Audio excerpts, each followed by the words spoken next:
Friday, the 19th of January. We're a little after 5 p.m. in the evening.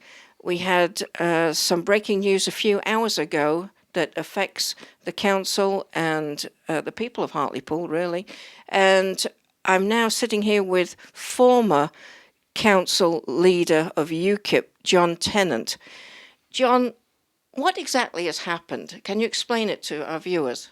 Well, we've just taken the view that with the current state of UKIP as a party as a whole, has become very difficult for us to justify and defend as UKIP councillors. So we've decided we're better served, and the Hartlepool residents are better served, if we were to continue to sit together as a grouping, but being independent, so that national party issues don't affect our day-to-day work.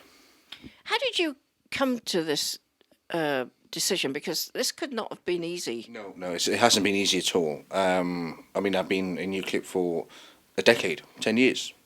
I've been a very, very strong campaigner. I've worked for various MEPs. You know, it's not been easy, but it had to be done. It really has been a lot of months of soul searching.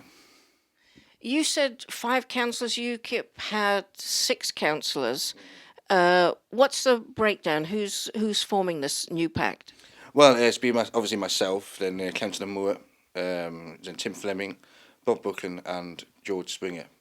What wards does this affect? Jesmond Ward, Headland Harbour and Fenton Rosmere. And Councillor Hind? The invitation was extended, but we didn't get a response. How does this affect the people of Hartlepool and people in May when we go out to vote again? Well, it doesn't affect directly the people of Hartlepool, but I think it makes it better for them, because now we're not easily distracted by national party issues. We can focus a lot more on the residents of Hartlepool. And I mean, personally for me, you know, since the minute I was elected, I knew that was my first and foremost priority, are the residents of Jesmond Ward and Hartlepool in general. And I've always tried to maintain and keep to that principle. But recently, the distractions of UKIP, not just the most recent story, but it's been, in fact, the whole of 2017 seemed to be one catalogue after another. Completely out of my hands. Nothing we could do to stop that. So it just got to the point where, can I effectively represent residents while all this is going on? And I came to the conclusion that, no, I can't. And what will be the group's focus in the council going forward? Well, we were always keen to create an effective group of independent and independently minded people to challenge the failures of the local Labour Party, who are in charge of Hartlepool Council.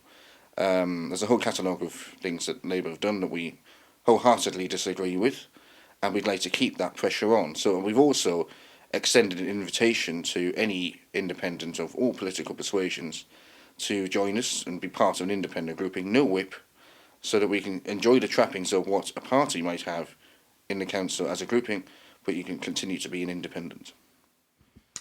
There you have it, folks.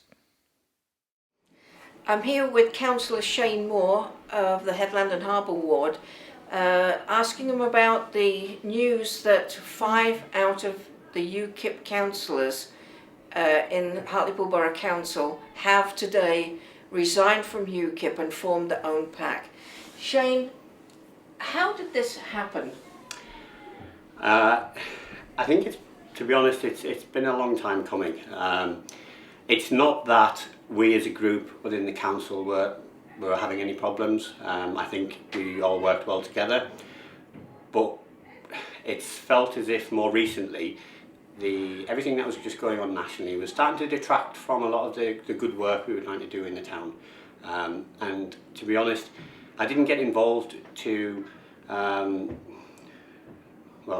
start defending or getting involved with national politics. For me, it's always been about what difference we can make in this town.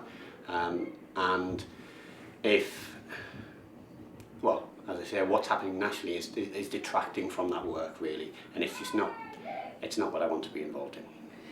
Must have been quite a decision for you all. Was this like a recent decision, or has it been brewing for some time?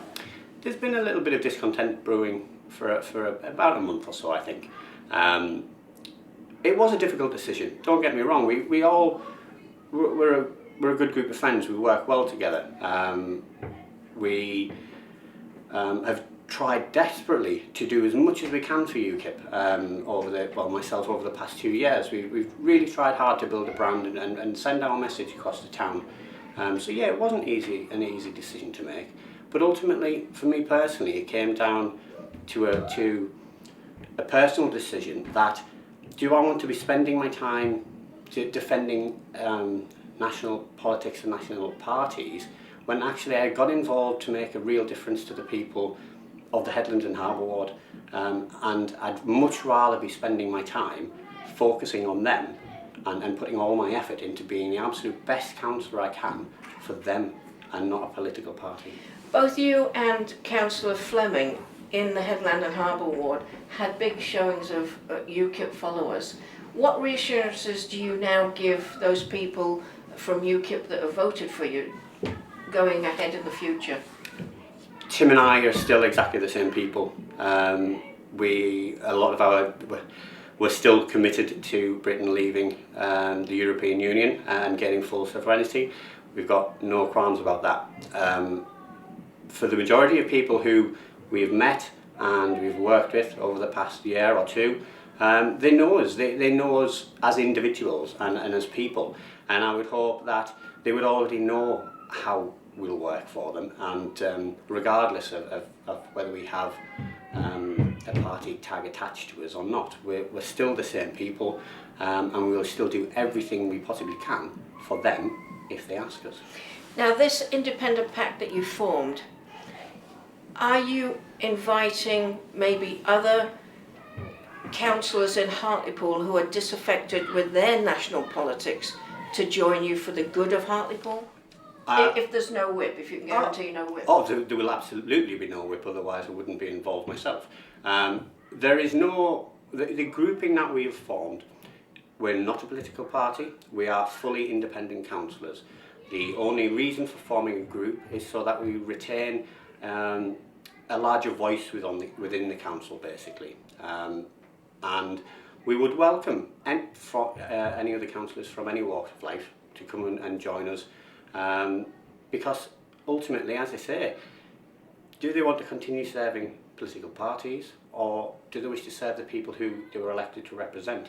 And I think if you can put more time and effort into that, then you'll be a more effective councillor. Thank you very much indeed for the interview. Okay.